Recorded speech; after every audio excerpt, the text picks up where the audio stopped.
স্বাগত বৈশাখী টেলিভিশনের নিয়মিত আয়োজন ইস্পাহানি মির্জাপুর জিরো আওয়ারে আপনাদের সাথে আছি আমি জুনায়েদ তালুকদার। দর্শক, এই অনুষ্ঠানের সমসাময়িক রাজনীতি, অর্থনীতি, আন্তর্জাতিক সহ বিভিন্ন গুরুত্বপূর্ণ বিষয় নিয়ে আমরা কথা বলে থাকি। আজকের আলোচনার বিষয় নির্ধারণ করেছি কেমন হচ্ছে রদবদল। এই বিষয় নিয়ে আলোচনার জন্য স্টুডিওতে আমার সঙ্গে দুজন অতিথি উপস্থিত আছেন। আমার পাশেই আছেন আনাম খলিলুর রহমান ইব্রাহিম, সহ সভাপতি বাংলাদেশ জাতীয়তাবাদী কৃষক দল, এবং আরও আছেন হাসনাইন খুরশেদ সূচি, সিনিয়র সাংবাদিক এবং সিইও এশিয়ান টেলিভিশন। আপনাদের দুজনকে স্বাগত জানাচ্ছি আমাদের আজকের আয়োজনে। প্রিয় দর্শক, আমরা মূল আলোচনায় যাব, তার আগে আজকের বৈশাখী টেলিভিশনের প্রধান প্রধান শিরোনামগুলো দেখে আসি। শহীদ সেনা দিবসে বনানী সামরিক কবরস্থানে রাষ্ট্রপতি, প্রধানমন্ত্রী ও বিরোধী দলীয় নেতার শ্রদ্ধা। নিরাপত্তা কাঠামোর দুর্বলতাতেই পিলখানা হত্যাকাণ্ড বললেন প্রধানমন্ত্রী। সেনাবাহিনীর মনোবল ভাঙতেই পিলখানা হত্যাকাণ্ড, মন্তব্য এলজিআরডি মন্ত্রীর। উপযুক্ত বিচার করার প্রতিশ্রুতি স্বরাষ্ট্রমন্ত্রীর। জুলাই আন্দোলনে হতাহতের তালিকায় বিএনপির আহত কর্মীদের অন্তর্ভুক্ত হয়নি, নতুন করে যাচাই করার নির্দেশ প্রধানমন্ত্রীর। দায়িত্ব নিলেন নতুন আইজিপি আলী হোসেন, প্রধানমন্ত্রীর সঙ্গে সৌজন্য সাক্ষাৎ। বাংলাদেশ ব্যাংকের নতুন গভর্নর হলেন মোস্তাকুর রহমান। এবং ঈদযাত্রায় ট্রেনের আগাম টিকিট বিক্রি শুরু ৩ মার্চ। এবারও শতভাগ অনলাইনে বিক্রি হবে, চলবে ৫ জোড়া বিশেষ ট্রেন।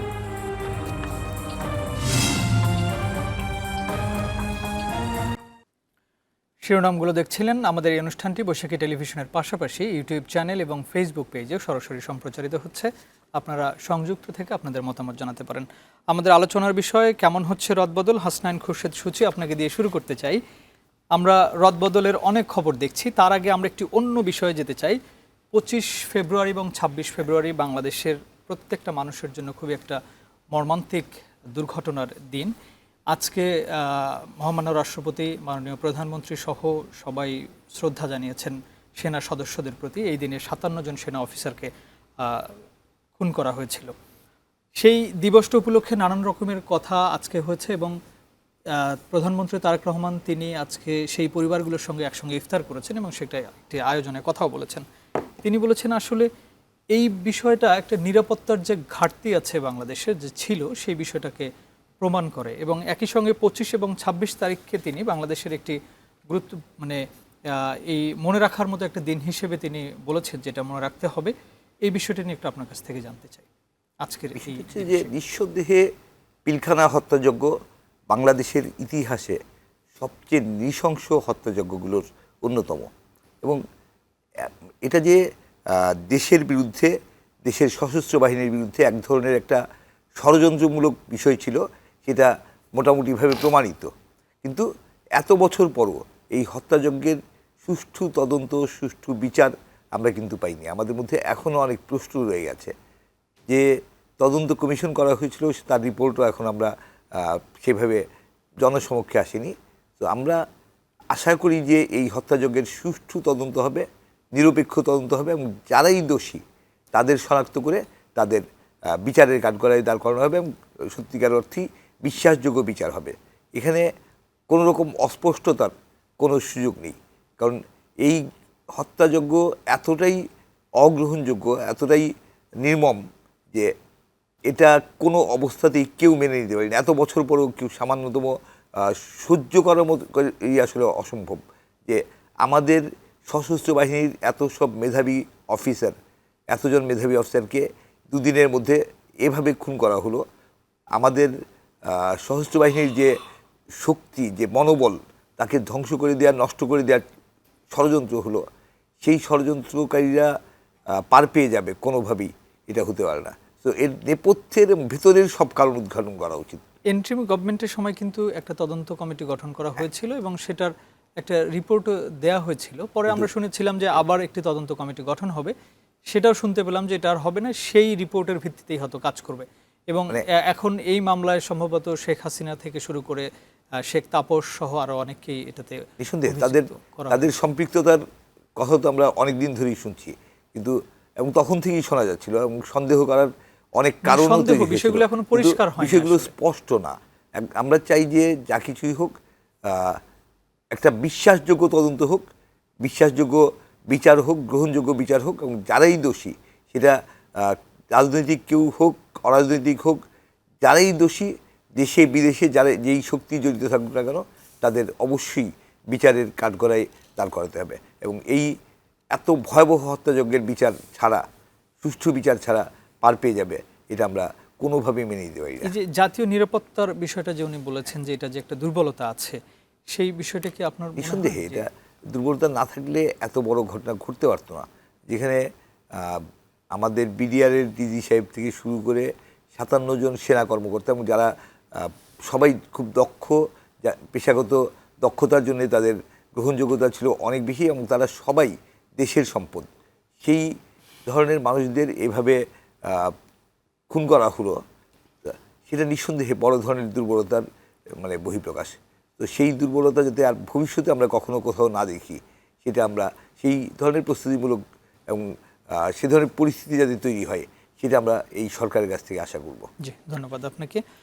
খলিলুর রহমান ইব্রাহিম, একই প্রশ্ন আপনার কাছে, পিলখানা হত্যাকাণ্ড নিয়ে যদি বলতে চান। ধন্যবাদ আপনাকে, সম্মানিত সহ আলোচক। শুভেচ্ছা, অভিনন্দন আপনারা যারা দেখছেন বা পরবর্তীতে দেখবেন। আসসালামু আলাইকুম। আসলে বিষয়টা একটু লম্বা চৌড়া, কিন্তু আপনি তো সময় দিবেন কম। তারপরেও আমি বলি যে এই হত্যাকাণ্ডটা সুস্পষ্টভাবে প্রমাণিত হয় যে এটা একটা পরিকল্পিত হত্যাকাণ্ড। আপনারা জানেন তখন এই যে জঙ্গি দমনে যে ভূমিকা ছিল, বিএনপি তখন ক্ষমতায় ছিল, এখানে শায়েক আব্দুর রহমান, বাংলা ভাই, এদেরকে ধরে জেলখানায় ভরেছিল আমাদের কর্নেল গুলজার, তখন উনি র্যাবে ছিলেন। আর পিলখানার ভিতরে যে ডিএডি তৌহিদ, সে কিন্তু এই হত্যাকাণ্ডের নায়কদের মধ্যে অন্যতম একজন। ডিএডি তৌহিদকে ভিলেনদের মধ্যে অন্যতম একজন। আর ডিএডি তৌহিদ হলেন জাহাঙ্গীর কবির নানকের বাল্যবন্ধু। এই ঘটনা যখন সংগঠিত হতে চলছিল, এটা কিন্তু মানে কী বলে যে একটা ছোট সময় না, বেশ লম্বা সময় পরে এই ঘটনাগুলো ঘটেছে। তখন সেনাবাহিনীদেরকে সেখানে কিন্তু ডাকা হয়েছিল, তারা যায় নাই। কী কারণে যায় নাই সেটা একমাত্র তারাই জানে। সেনাবাহিনীর অনেক সদস্য গিয়েছিলেন, র্যাব, সেনাবাহিনী, কিন্তু অনেকেই প্রকৃত অর্থে কিন্তু অপারেশনের পারমিশনগুলো দেওয়া হয় না। কিন্তু পারমিশন দিয়েছে কাকে? পারমিশন কিন্তু দিয়েছে রাজনৈতিক নেতারা, রাজনৈতিক নেতৃবৃন্দকে। সেখানে অ্যাডভোকেট সাহারা খাতুন, অ্যাডভোকেট সাহারা খাতুন, মির্জা আজম, জাহাঙ্গীর কবির নানক, তাপস, এদেরকে। এখন আমরা আসি, এই যে আব্দুর রহমান, শায়েক আব্দুর রহমান, বাংলা ভাই, শায়েক আব্দুর রহমান, এদেরকে ফাঁসিতে ঝুলিয়ে দেওয়া হলো। এই শায়েক আব্দুর রহমান হলো মির্জা আজমের বোনজামাই, আপন বোনজামাই, এবং তাকে এই করলোকে গ্রেপ্তার করলোকে গুলজার সাহেব, কর্নেল গুলজার। কর্নেল গুলজার সাহেবকে র্যাব থেকে ডিপুটেশনে নেওয়া হলো পিলখানায়। এরকম আরও অনেককেই মানে প্রতিহিংসাবশত যারা বিভিন্ন ন্যায়সঙ্গত কাজ করতে যে এই আওয়ামী লীগের চক্ষুশূল হয়েছিল, তাদেরকে বেছে বেছে এই পিলখানায় পোস্টিং দিয়ে তারপরে তাদেরকে কিন্তু এই হত্যাকাণ্ডটা ঘটিয়েছে। এবং এই ডিএডি তৌহিদ, প্রধানমন্ত্রীর সাথে ডিএডি তৌহিদ সহ তার আরও সঙ্গীরা যারা হত্যাকাণ্ড সংগঠিত করেছে, তাদের সাথে কিন্তু তৎকালীন প্রধানমন্ত্রী, তাকে ডেকে নিয়ে যাওয়া হয়েছিল প্রধানমন্ত্রীর কাছে, যমুনায় সম্ভবত বসেছিলেন। যিনি গণহত্যাকারী, সে প্রধানমন্ত্রী শেখ হাসিনা যমুনায় তাদের সাথে কিন্তু চাচক্রে আপ্যায়িত করেছেন। তো এখন জিনিসটা তো স্পষ্ট যে এটা কেন, কিভাবে সংগঠিত হয়েছে। অ্যাকচুয়ালি এটা সেনাবাহিনীকে চিরতরে দুর্বল করে দেবার জন্য, এবং আওয়ামী লীগ এবং শেখ হাসিনার আমার ধারণা থেকে বলতে চাই, হয়তো বা পরিকল্পনা ছিল তারা যতদিন বেঁচে আছে ততদিন ক্ষমতায় থাকবেন। সেই জন্য একটা দুর্বল সেনাবাহিনী, যেহেতু তাদের বিভিন্ন আইন প্রয়োগকারী সংস্থাগুলোকে নিজস্ব লোক দিয়ে ভরে খুব শক্তিশালীভাবে সংগঠিত করে রেখেছিল, এই জন্য সেনাবাহিনীকে দুর্বল করবার জন্যই সুপরিকল্পিতভাবে এই পিলখানা হত্যাকাণ্ডটি সংগঠিত হয়েছে বলে আমি মনে করি। এবং এটার দৃষ্টান্তমূলক শাস্তি হওয়া উচিত। এই টকশো থেকে আপনার মাধ্যমে, বৈশাখী টিভির মাধ্যমে আমি জাতির উদ্দেশ্যে বলতে চাই যে এটা যেই নৃশংস হত্যাকাণ্ড সংগঠিত হয়েছে, এর দৃষ্টান্তমূলক শাস্তি হওয়া উচিত, যাতে কখনোই কোনো বাহিনীকে এইভাবে যে কোনো সরকার, যত শক্তিশালী সরকারই হোক, যাতে আক্রমণ করতে না পারে, এবং তাদেরকে হত্যা করে যাতে এ সকল পরিবারকে যা করা হয়েছে, আমি এখান থেকে এই পরিবারগুলোর জন্য ক্ষতিপূরণ দাবি করছি। পাশাপাশি এদের দৃষ্টান্তমূলক শাস্তি দাবি জি, করছি। ধন্যবাদ জনাব ইব্রাহিম। আমি এখন একটু আমাদের আজকের বিষয়ে আসতে চাই, কেমন হচ্ছে রদবদল। সচিব ভাই, প্রথমেই একটু জানতে চাই যে অনেকগুলো রদবদল নিয়ে আমরা কথা বলবো। প্রথমেই বাংলাদেশ ব্যাংকে একটু যেতে চাই। বাংলাদেশ ব্যাংকের গভর্নর আজকে তিনি অফিসে ছিলেন, সেখান থেকেই তিনি জানতে পেরে অফিস থেকে বের হয়ে গিয়েছেন এবং পরে আমরা দেখেছি যে অন্য একজনকে, তিনি হচ্ছেন মোস্তাকুর রহমান, তিনি একজন ব্যবসায়ী, প্রথম একজন ব্যবসায়ীকে বাংলাদেশ ব্যাংকের গভর্নর করা হয়েছে। তিনি সম্ভবত চার্টার্ড অ্যাকাউন্টেন্ট, জি, সিএমএ, জি, এফসিএমএ। তো এবারের এই যে রদবদলগুলো কেমন দেখছেন, এই যে বাংলাদেশ ব্যাংকের ঘটনা, এবং সেখানে কিন্তু আমরা একটু অন্যরকম পরিস্থিতিও আজকে দেখেছি, আন্দোলনের মতও দেখেছি, যদি একটু বলেন। বিষয়টা হচ্ছে যে রদবদল অনিবার্য, আসলে রদবদল হবেই, কারণ সরকার পরিবর্তন হয়েছে। দীর্ঘ 17 বছর পরে বিএনপি আবার ক্ষমতায় এসছে, রাষ্ট্র পরিচালনার দায়িত্বে এসছে। বিএনপি তার নিজস্ব নীতি, আদর্শ, লক্ষ্য, কর্মসূচি নিয়েই নির্বাচনে প্রতিদ্বন্দ্বিতা করেছে এবং জনগণ সেই সব লক্ষ্য উদ্দেশ্যের প্রতি সারা দেশের মানুষ সমর্থন দিয়েছে। বিএনপি নিরঙ্কুশ সংখ্যাগরিষ্ঠতা নিয়ে 200-র বেশি আসন নিয়ে রাষ্ট্র পরিচালনার দায়িত্ব নিয়েছে।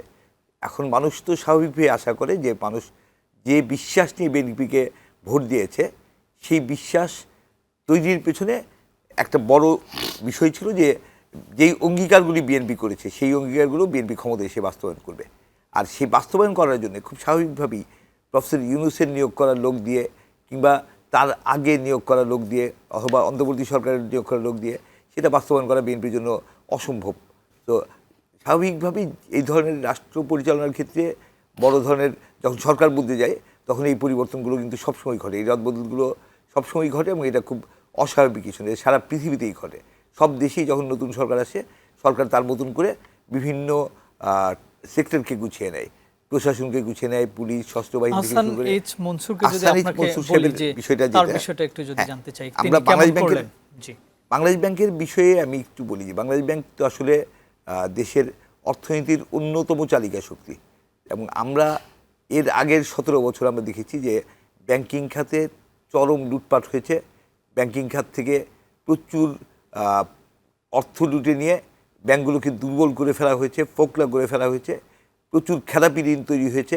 ব্যাংকিং ব্যবস্থার মাধ্যমেই মানে নানাভাবে ওভার ইনভয়েসিং বা আন্ডার ইনভয়েসিংয়ের মাধ্যমে প্রচুর অর্থ দেশের বাইরে পাচার হয়ে গেছে। আমরা ডক্টর দেবপ্রিয় ভট্টাচার্যের যে শ্বেতপত্র কমিশন করা হয়েছিল, সেখানে দেখেছি যে 28 লাখ কোটি টাকা বাংলাদেশ থেকে পাচার হয়ে গেছে এই 15 বছরে। এই রিপোর্ট ডক্টর দেবপ্রিয় দিয়েছিলেন।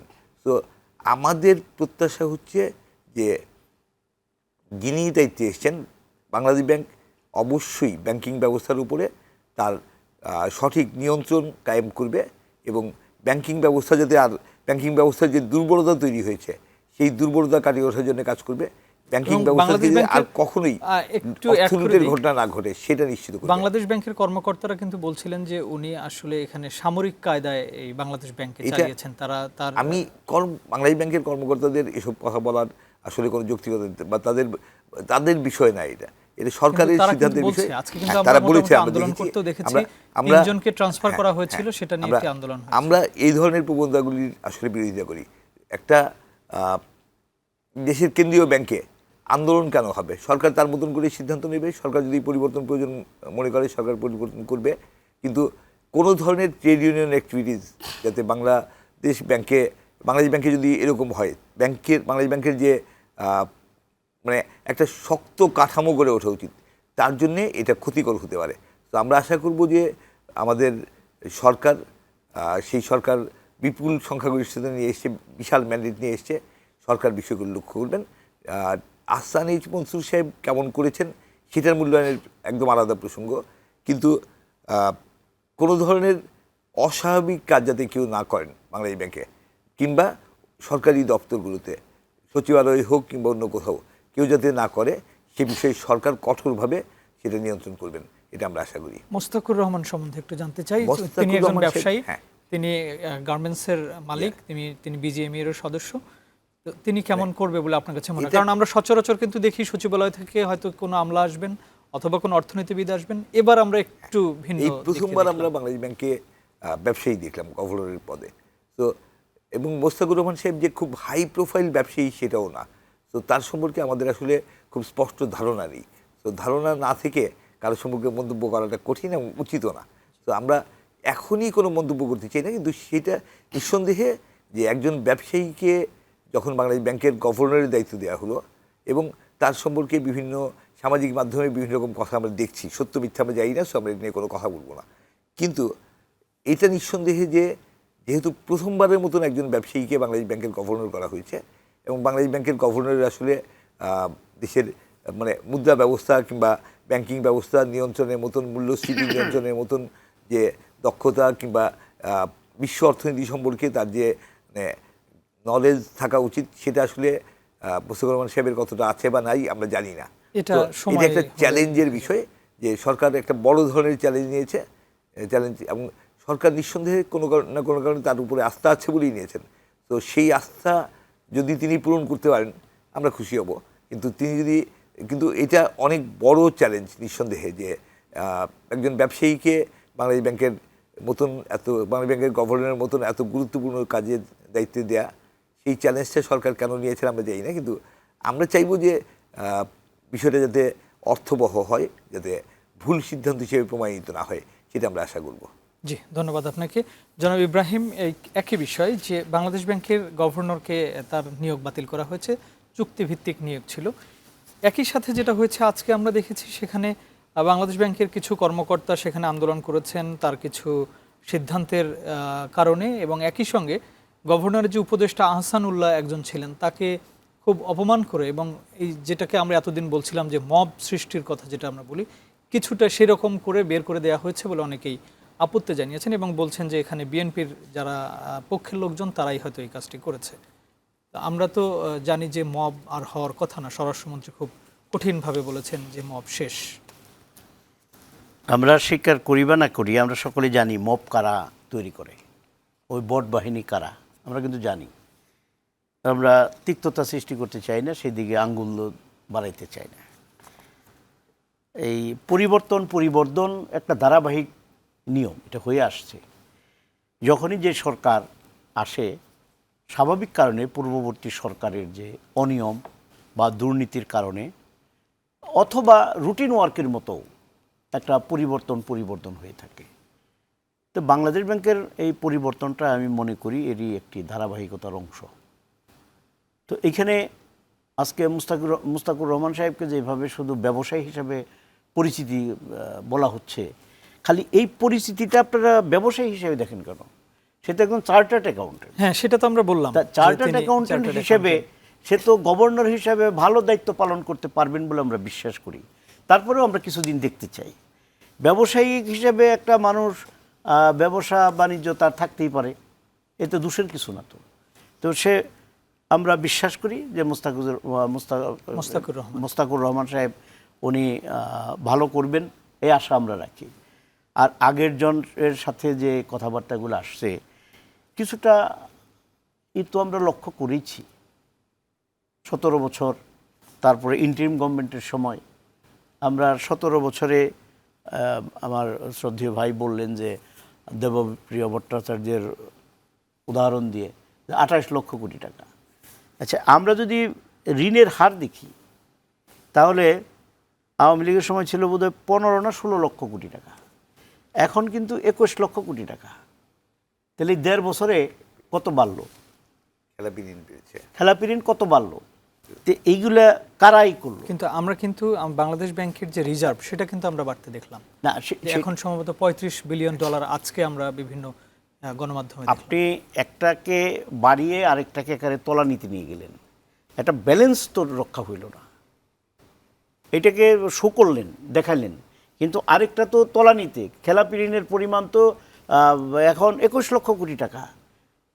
এটার তো খেলাপি ঋণের বিষয়টা আমি একটু আপনার সাথে ডিফার করছি। খেলাপি ঋণের বিষয়টা হচ্ছে যে খেলাপি ঋণ তো এমন না যে গত 1.5 বছরে দেয়া, এগুলি অনেক আগের 15 বছর দেওয়া ঋণ, এবং এগুলো প্রপার ফান্ডামেন্টালস ছিল না, প্রপার লজিক ছাড়া ঋণ দেওয়া হয়েছে। যেই ঋণগুলো আসলে পরিমাণটার কথা শুধু বলতে, পরিমাণটা স্বাভাবিকভাবেই বাড়বে, যতদিন যাবে তত বাড়বে, কারণ না, কিন্তু মাত্রাটা অনেক বেশি। আপনি দেখেন মাত্র 1.5 বছরে অনেক বেশি মাত্রা। আমি কিন্তু ও কথাটাই বলতে চাচ্ছি যে নিঃসন্দেহে মাত্রাটা মাত্র 1.5 বছরে এত টাকা, এটা একটা অস্বাভাবিক। সুতরাং যারা স্বপ্ন দেখিয়েছিলেন যে বেকারত্ব থাকবে না, দারিদ্রতাকে জাদুঘরে পাঠিয়ে দিবে, তারা কি করলেন? এটা মানে বিশুদ্ধার হয়ে যায়। আমি বিশুদ্ধারের জন্য না, এটাকে কিন্তু আলোচনাটাকে যিনি এখন বোঝানোর গভর্নর জন্য। হয়েছেন মুস্তাকুর রহমান, ওনার কথাও শোনা যাচ্ছে যে তার নামেও ঋণ ছিল, তিনিও রিশিডিউল করেছেন এবং সেটা তিনি রিশিডিউল করার পরেই অনেক টাকার একটা হিসাব আছে এখানে। তা এই বিষয়টা কি আপনার জানা আছে কিনা? না, এই বিষয়টা আমার জানা নাই, তবে তিনি আমি একটি বলবো সোয়েটার ফ্যাক্টরির ম্যানেজিং ডিরেক্টর ছিলেন। ব্যবসায়ীদের একটা ঋণ থাকতেই পারে, এটা স্বাভাবিক কিছু না। ঋণটা খেলাপি কিনা, মানে ঋণটা মানে রিশিডিউল হচ্ছে কিনা এবং নিয়মিত ঋণের লভ্যাংশ ব্যাংকে পরিশোধ করছেন কিনা, এটা দেখার বিষয়। আমি একজন ব্যবসায়ী, আমি নিজেও কিন্তু ব্যবসায়ী, আমারও তো ব্যাংক ঋণ আছে, কিন্তু আপনি আমার দেখবেন ট্রানজ্যাকশন, আমি নিয়মিত লভ্যাংশ দিয়ে যাচ্ছি কিনা। তো এইখানে আমাদের যারা অসাধু কিছু ব্যবসায়ী, তারা কি করে, এই ঋণের পরিমাণ আরও বাড়িয়ে না দিয়ে তারা যায় আইনের কাছে, মানে হাইকোর্টে। হাইকোর্টে তো স্বাভাবিক কারণে স্টে অর্ডার চায়, রিট করে, দীর্ঘদিন এগুলো অনেকে দেখা যায় যে পরে মারাই যায়। যে ঋণগুলো এইগুলো অত্যন্ত দুঃখজনক। এগুলো যদি ব্যাংক চেক দিয়ে তার সেই অ্যাসেট সমস্ত কিছু, ব্যাংকের কিন্তু একটা গাইডলাইন আছে, কিন্তু কিছু অসাধু কর্মকর্তা কর্মচারী তারা সেই গাইডলাইন না মেনে নিজে ব্যক্তিগতভাবে লাভবান হবার জন্যে ক্লায়েন্টকেও সুবিধা দেয়, তারাও সুবিধা নেয়। ওই ঋণগুলোই সেটাই শেষ পর্যন্ত নতুন গভর্নর ট্যাকেল দিতে পারবেন কিনা আমরা সেই প্রত্যাশাই করছি। আমরা আশা করি, আমরা একটু আমরা অপেক্ষা করি যে আমরা একটা বিজ্ঞাপন বিরতিতে যাব, তারপরে এসে আমরা একটু বাংলাদেশ পুলিশ নিয়ে কথা বলবো, সেখানেও পরিবর্তনের কথা। প্রিয় দর্শক, ইস্পাহানী মির্জাপুর জিরো আওয়ারে নিচ্ছি ছোট্ট একটা বিরতি, ফিরছি কিছুক্ষণ পর।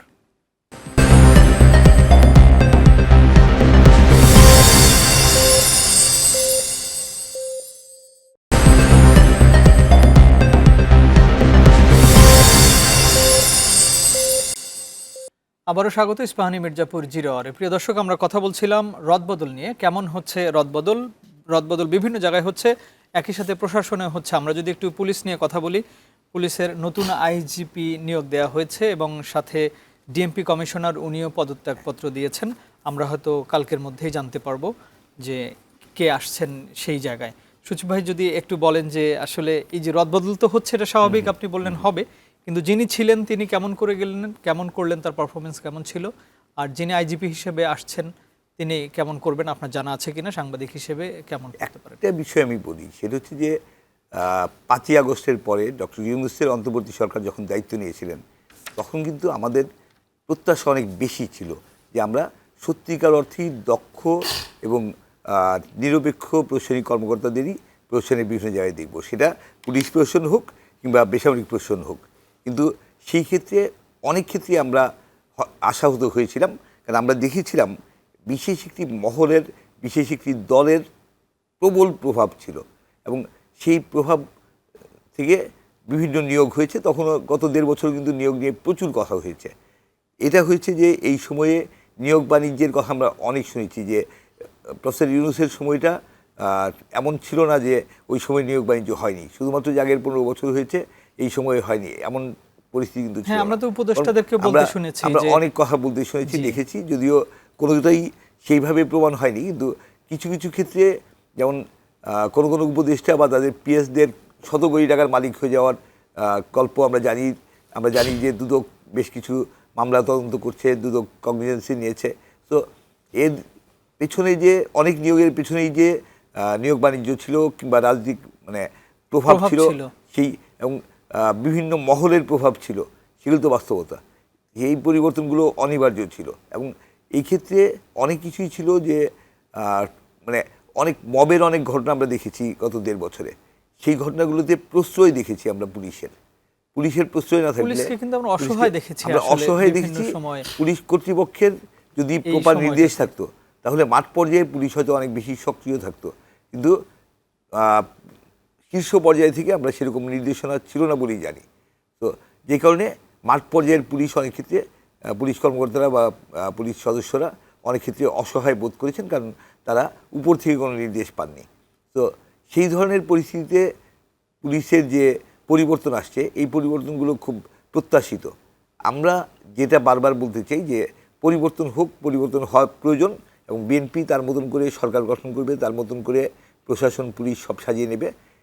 কিন্তু একটা জিনিস যাতে না হয়, যেটা আমরা গত 17 বছর বলেছি, বিশেষ করে আওয়ামী লীগের 15 বছরে আমরা দেখিয়েছিলাম যে প্রত্যেকটি সংস্থাকে, সেটা পুলিশ হোক, প্রশাসন হোক, কিংবা অন্য যে কোনো সংস্থা হোক, সবগুলো সংস্থাকে দলীয়করণ করা হয়েছিল প্রবলভাবে। দলীয়করণ না, শুধু অনেক ক্ষেত্রে আত্মীয়করণ করা হয়েছিল। ক্ষমতাসীনদের মানে আত্মীয় স্বজনকে বিভিন্ন গুরুত্বপূর্ণ পদে বসিয়ে বিভিন্নভাবে এই সংস্থাগুলোকে নষ্ট করে ফেলা হয়েছিল। আমরা চাই যে সব ধরনের দলীয়করণের বাইরে থেকে পেশাদারিত্বের ভিত্তিতে পেশাগতভাবে যোগ্য, দক্ষ, সৎ এবং নিরপেক্ষ কর্মকর্তাদেরই শীর্ষ পদগুলোতে নিয়োগ দেওয়া হবে, এবং তারা তাদের ডাউনওয়ার্ডসে নিশ্চিতভাবেই পেশাদারিত্ব কায়েম করবেন। তো এছাড়া আসলে সুশাসন প্রতিষ্ঠা করা যাবে না, এবং দেশে যদি সুশাসন প্রতিষ্ঠা করতে হয়, পুলিশকে অত্যন্ত কার্যকর ভূমিকা রাখতে হবে, এবং সেই ভূমিকা আমরা আশা করব এই সরকারের কাছ থেকে। কারণ এই সরকার মানুষের অনেক আন্দোলনের, অনেক কষ্টের ফসল। 17 বছর অনেক কষ্ট করার পর মানুষ এবার নতুন আইজিপি আলী হোসেন ফকির, তিনি কি সেটা করতে পারবেন? এই যে পুলিশের আমরা অসহায়ত্ব দেখি, দুর্বলতা আমরা দেখি, আশা করি তিনি যদিও পারবেন। তার সম্পর্কে রাজনৈতিক দল এখন ক্ষমতায়, সরকার আছে, তার সম্পর্কে কিন্তু আমরা সুনাম শুনেছি। তিনি এর আগে যে কাজ করেছেন, তার দায়িত্ব পালনের ক্ষেত্রে কোনো রকম মানে অন্যায়ের সাথে তিনি কখনো জড়িত ছিলেন এমন কথা আমরা শুনিনি। তার কোনো পেশাগত অদক্ষতার কথাও আমরা শুনিনি, বরং তার সম্পর্কে এখন পর্যন্ত আমরা যা জেনেছি, মানে তিনি স্বাভাবিকভাবেই একজন কিছুটা মানে আউট অফ ফোকাসে থাকা মানুষ। তো যখন কেউ মানে একদম ফোকাসে থাকেন, তখন তার সম্পর্কে অনেক কিছু জানা যায় বা জানার প্রয়োজন হয়। কিন্তু যখন অনেকটাই আউট অফ ফোকাস থেকে একজন মানুষকে তুলে আনা হয় একটা গুরুত্বপূর্ণ দায়িত্বে, তখন তার সম্পর্কে জানতে কিছুটা সময় লাগে। তো আমরা এখন পর্যন্ত জনাব আলী সম্পর্কে তেমন কোনো নেতিবাচক কিছু শুনিনি। তো আমরা আশা করি যে তিনি পুলিশ প্রশাসনকে সুন্দরভাবে সাজাবেন এবং পুলিশকে সত্যিকার অর্থেই জনবান্ধব করে তুলবেন। জি, ধন্যবাদ।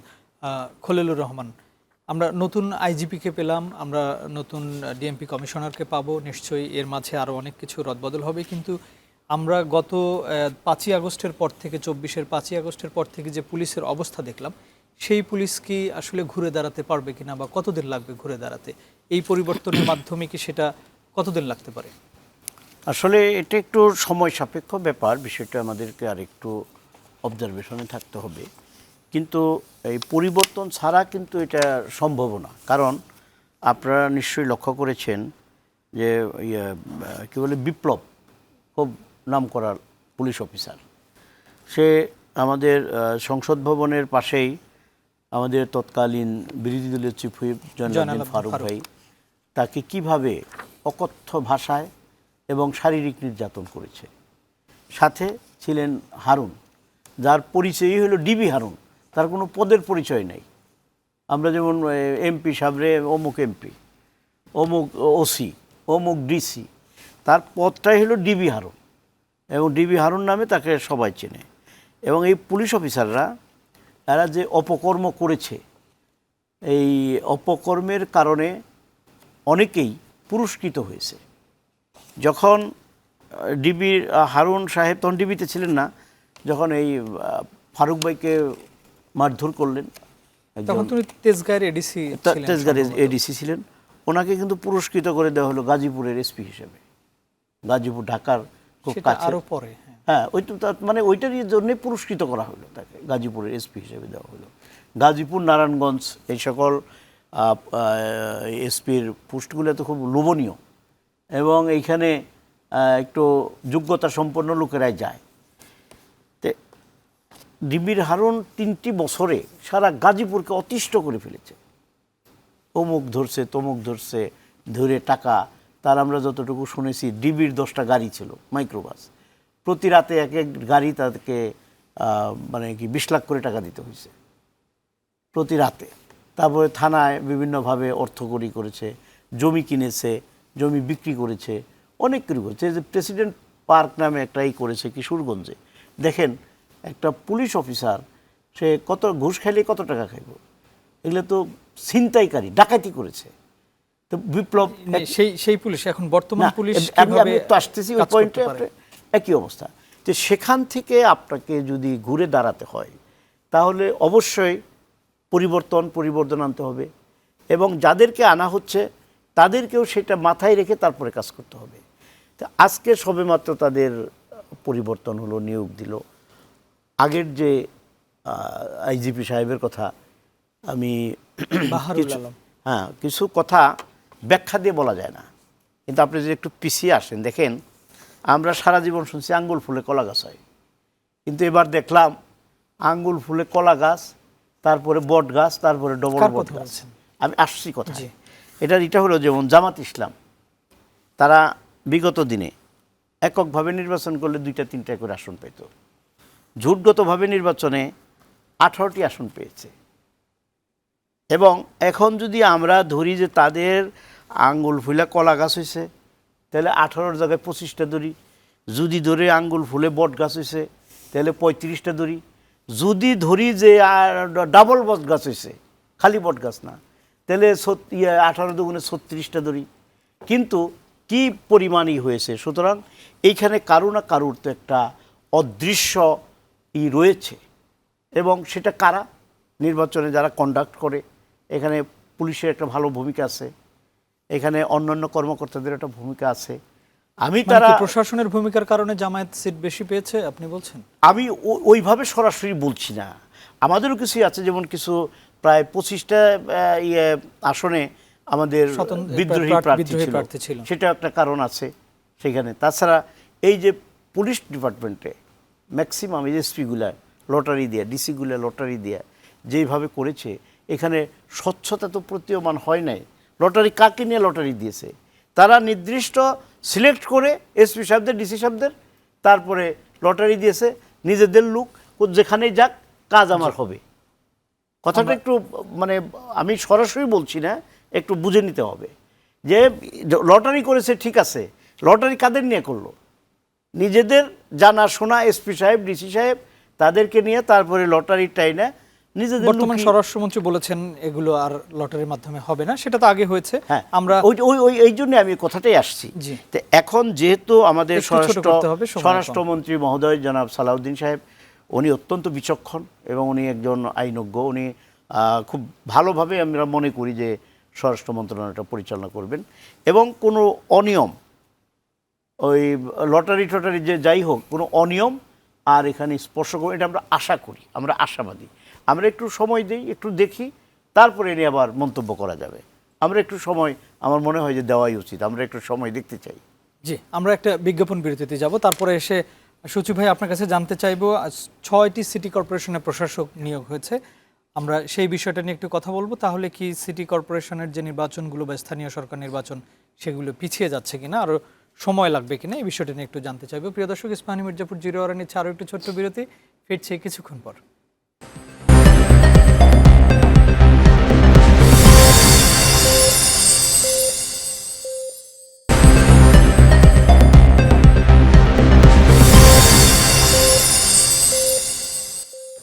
আবারও স্বাগত Ispahani Mirzapur zero আওয়ারে।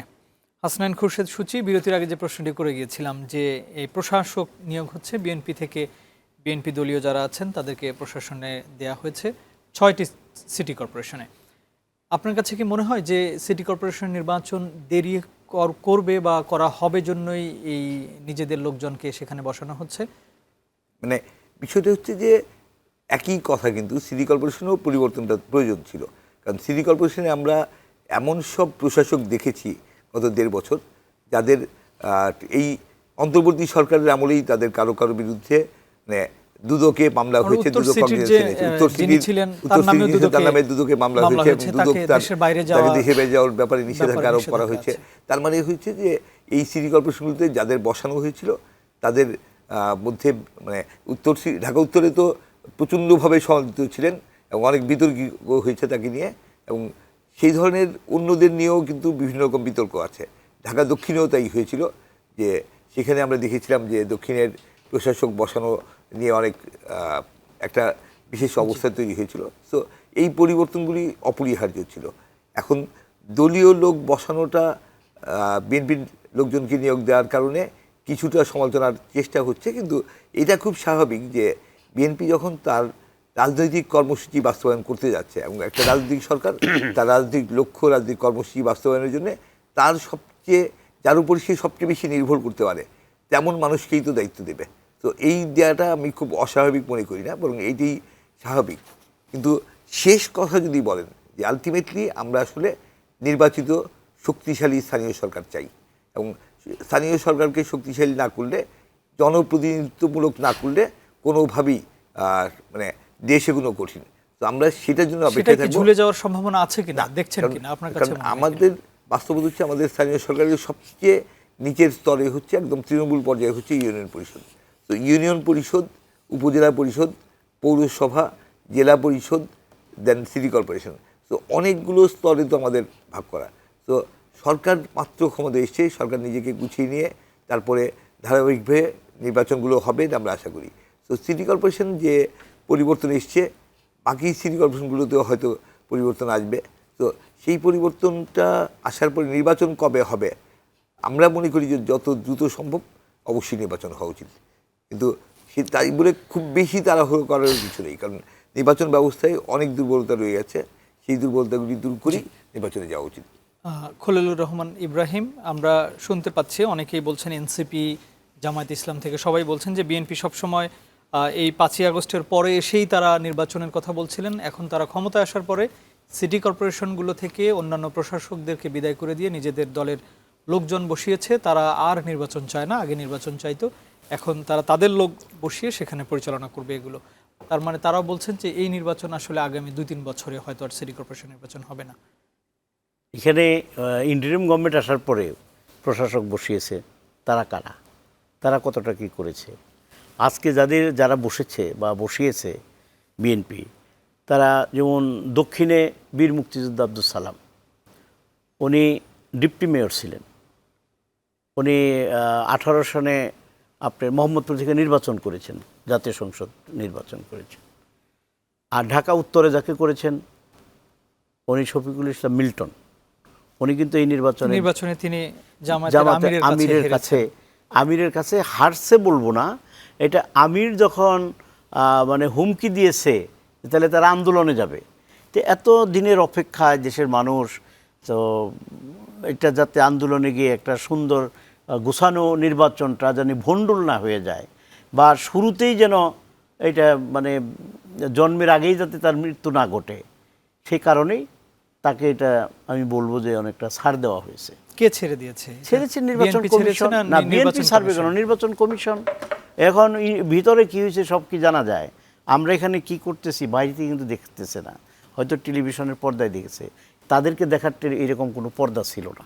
CC camera ছিল তো, সিসি ক্যামেরার রেকর্ড দেখাইকো তারা সেখানে কি হয়েছে। সেখানে মিল্টন সাহেব প্রায় 20,000 ভোটের ব্যবধানে সে ভোটের হিসাবে অঙ্কে দেখা গেছে, এবং মিছিল হয়েছে, বিজয়ের মিছিল। পরবর্তী সময়ে আমির সাহেবকে সেখানে ঘোষণা করা হয়েছে। নানা রকম বিষয় আছে। এই সিটি কর্পোরেশনের নির্বাচনগুলো কি দেরি হবে বা কতদিনে হতে পারে বলে আপনার? আমি মনে করি একটা যৌক্তিক সময়েই হবে। বিএনপি আপনারা দেখেন খালি নেগেটিভগুলো, মহাসচিব কিন্তু বলেছেন খুব দ্রুত সময়, খুব দ্রুত। এই জন্য আমি বলছি যৌক্তিক সময়ে হবে, যৌক্তিক সময়ে হবে। 3 মাস, 6 মাস, 9 মাস, এটা মানে আমি সুনির্দিষ্টভাবে বলতে পারছি না, কারণ আমি ওই সংশ্লিষ্ট কেউ না, কিন্তু যৌক্তিক সময়ে হবে। আমাদের একটা জিনিস খেয়াল রাখতে হবে যে আমরা নিজেরা এই যে নির্বাচন নিয়ে যে এত মাস পরে যে নির্বাচনটা হইল, এটা কতটা যৌক্তিক হয়েছে, এটা কাদের কারণে হয়েছে? এই যে তারায় বাগড়া দিয়েছে যে পিয়ার চাই, সংস্কার চাই, বিচার চাই, তারপরে কি ডেপুটি স্পিকার চাই, তারপরে নইলে নির্বাচনে যাব না, নানাবিধ অজুহাত ছিল। সেগুলো কারা করেছে? একবার দয়া করে বলুক না তারা এটা কতটা যুক্তিসঙ্গত করেছে। আমরা একটু অন্য বিষয় নিয়ে একটু কথা বলবো। সচিব ভাইয়ের সঙ্গে আরেকটা বিষয় আছে। আমরা দেখছি আন্তর্জাতিক অপরাধ ট্রাইব্যুনালের যে চিফ প্রসিকিউটর ছিলেন তাজুল ইসলাম, তার নিয়োগটাও বাতিল করা হয়েছে, সেখানে আমিনুল ইসলামকে দেওয়া হয়েছে। তাজুল ইসলাম যদিও আমিনুল ইসলামকে সেখানে স্বাগত জানিয়েছে, কিন্তু তার বিরুদ্ধে আমরা একটা দুর্নীতির অভিযোগ শুনছি, যে অর্থ লেনদেনের একটা কথা শুনছি। আসলে এই জায়গাগুলো যিনি যাচ্ছেন, আমরা তার বিষয়েই তিনি যখন চলে যাচ্ছেন তখন এই যে কথাগুলো শুনতে পাই, কেন মানে সবার বিষয়ে আমরা বেশিরভাগ মানুষের বিষয়ে শুনতে পাই, এটা কি আসলে রিউমার এগুলো নাকি রিউমার কি রিউমার না এটা বলা কঠিন, কিন্তু নিঃসন্দেহে আমরা যেটা চাই যে প্রত্যেকে যাতে জবাবদিহিতার মধ্যে থাকে এবং স্বচ্ছতার মধ্যে থাকে। কিন্তু যেহেতু প্রসঙ্গটা এসছে, যেহেতু অভিযোগ এসছে, আমরা এই অভিযোগেরও সুষ্ঠু তদন্ত চাই। কারণ তদন্তের বাইরে যেন না থাকে। যদি সত্যি অভিযোগটা সত্য হয়ে থাকে তাহলে যার বিরুদ্ধে অভিযোগ তার বিরুদ্ধে ব্যবস্থা নেওয়া উচিত এবং নিঃসন্দেহে নিতে হবে। তো কেউ বিচারের বাইরে থাকবে বা বিচারকে প্রভাবিত করবে, এটা কোনোভাবেই মেনে নেওয়া যায় না। আমরা শেষ পর্যন্ত কী চাই? আমরা আইনের শাসন চাই। আমরা চাই যে আইনকে যাতে কোনোভাবে, আইন বা বিচারকে যাতে কোনোভাবে কেউ প্রভাবিত না করেন, সামান্যতম যাতে কেউ প্রভাবিত করতে না পারেন। সেই জায়গায় যদি যে অভিযোগ, সে অভিযোগ কিন্তু অনেক গুরুতর। তো এখানে রাজসাক্ষী হিসেবে সাবেক আইজিপিকে নেওয়া হয়েছে, সেখানে বলা হচ্ছে যে 1000 কোটি টাকার বিনিময়ে এটা করা হয়েছে। এটা যদি হয়ে থাকে নিঃসন্দেহে এটা ভয়াবহ অপরাধ, এবং সেই অপরাধের অভিযোগ যখন উঠেছে, সেই অভিযোগ এবং মানে ট্রাইব্যুনালের আইনজীবীদের ভিতরে একজন প্রসিকিউটরই এটা বলেছেন, অভিযোগটা করেছেন, এবং তার কাছে প্রমাণ আছে, তিনি দাবি করছেন। তো বিষয়টা নিঃসন্দেহে অনেক গুরুতর। বিষয়টা তদন্ত এবং বিচারের আওতায় আসবে, এটা আমরা আশা করি। জি, ধন্যবাদ আপনাকে। আরেকটা বিষয় আপনার কাছ থেকে একটু জেনে আসতে চাই। আজকে 24 জুলাইয়ের যে গণহত্যা, সেই বিষয় নিয়ে নাহিদ ইসলাম বলেছেন এনসিপির যে এই জুলাইয়ের গণহত্যার যে দায়িত্ব ছিল রাষ্ট্রপতির উপরে, মহামান্য রাষ্ট্রপতির উপরে, সেই দায়িত্ব তিনি পালন করেননি। সেই জন্য তাকে অভিশংসন করে, তাকে অ্যারেস্ট করে একটা বিচারের কথা উনি বলেছেন। আসলে এটা আপনি এটা কিন্তু একটা আলোচনা, আমরা একটা পত্রিকায় দেখলাম, রাষ্ট্রপতি সেখানে কিছু কথা বলেছেন, তার প্রেক্ষিতেই হয়তো এই কথাটা। এই বিষয়গুলো হয়তো যেহেতু নতুন সংসদ নির্বাচন হয়েছে এবং প্রথম অধিবেশনেই তার বিষয়ে বলেছেন, মানে বিষয়গুলো হয়তো আলোচনায় আসবে সংসদে। তো আমরা সংসদে খুব কার্যকর সংসদ দেখতে চাই। সংসদে বিষয়গুলি আলোচিত হোক। নাহিদ ইসলাম সাহেবরা এই প্রথমবার সংসদে এসছেন, আমাদের তরুণদের রাজনৈতিক দল। তো তারা সংসদে বিষয়গুলো উত্থাপন করুক, সরকারি দল বিরোধী দলের মধ্যে বিষয়গুলো আলোচনা হয়ে, এবং সবাই তো আসলে গণঅভ্যুত্থানের পক্ষের শক্তি, এর বাইরের কেউ ছিল না বর্তমান সংসদে। খলিলুর রহমান, যদি রাষ্ট্রপতির বিষয়ে আমরা দেখলাম, তার একটি ইন্টারভিউ দেখেছি পত্রিকায়, তারপর থেকে আজকে এনসিপির নাহিদ ইসলাম এই কথাটি বললেন, বিএনপি কি বলবে? এদের এই অভিযোগ রাষ্ট্রপতির বিরুদ্ধে নতুন না। এরা কিন্তু বঙ্গভবনেও মানে কি বলে এটাকে ঘেরাও করেছিলেন, কি জন্য যে তাকে বের করে দিবে, এবং অনেকগুলা ওই যে আপনার ব্যান গাড়ি সেখানে নিয়ে তার মাল সামানা যা আছে জোরপূর্বক তারে বের করে দিবে। রাষ্ট্রপতিকে নিয়ে আজকে যে কথা বলতেছে এটা নতুন না কিন্তু, কারণ তাদের যে পরিকল্পনা ছিল, তারা অসাংবিধানিকভাবে আরেকজন রাষ্ট্রপতি তাদের করতে চেয়েছিলেন, সম্ভবত একজন বিচারপতিকে। সে বিচারপতি, সেটাও বলে আমরা দেখেছি পত্রিকায়, সে বিচারপতিও রাজি হন নাই এবং তারাও এখানে সুবিধা করতে পারে নাই। সেনাবাহিনীও বিষয়টাকে অতটা প্রশ্রয় দেয় নাই, যে কারণে পারে না। এগুলো যা বলতেছে এখন রাষ্ট্রপতি সেনাবাহিনী এবং বিএনপিকে অনেক তাদের প্রতি কৃতজ্ঞতা জানিয়েছেন, এটা আমি জানি না। জি, তো এটা মূলত আমার যেটা মনে হয় যে এখন যেটা বলতেছে, দুঃখে ক্ষোভে মানুষ অনেক কথাই বলে। এখন সেই দুঃখ থেকে ক্ষোভের থেকে আমরা একটু অপেক্ষা করি না, দেখি না, আমাদেরকে একটু সময় দিতে হবে। তো কালকে এসে আজকে এই অবস্থা যদি হয় তাহলে তো সেটা খুব দুঃখজনক হবে। তা আমি যেটা মনে করি যে একটু সময় আমরা দেখি, কয়েকটা দিন যাক। ধন্যবাদ আপনাকে। আমি আরেকটা কথা একটু এখানে শেষ করতে চাচ্ছি। নেগেটিভ কথাগুলোকে তারা খুব ভালো মতো প্রচার করতে পারে। যেমন এখন পরিকল্পিতভাবে ব্লেম গেম, বিএনপিকে চাঁদাবাজ বলা হচ্ছে, নানাভাবে বিএনপিকে বিতর্কিত করার চেষ্টা করছে। কিন্তু বিএনপির মাননীয় প্রধানমন্ত্রী তিনি কি কাজকর্মগুলো করছেন দেখেন। তিনি রাস্তায় যাতে যানজট না হয়, তিনি অনেক নিশ্চয়ই ভালো কাজ করছেন, এটা দেশবাসী জানে, দেখছে। এটা সংস্কার না, এটা তো সংস্কার। এটার জন্য কিন্তু একটু থ্যাঙ্কস দিবে, তা কিন্তু দিচ্ছে না। এইটা বলতে যে ভিন্ন মত থাকবেই, বিভিন্ন দলের বিভিন্ন রকম মত থাকবে, কিন্তু আমরা অনেক বছর পরে একটা সংসদ পেয়েছি।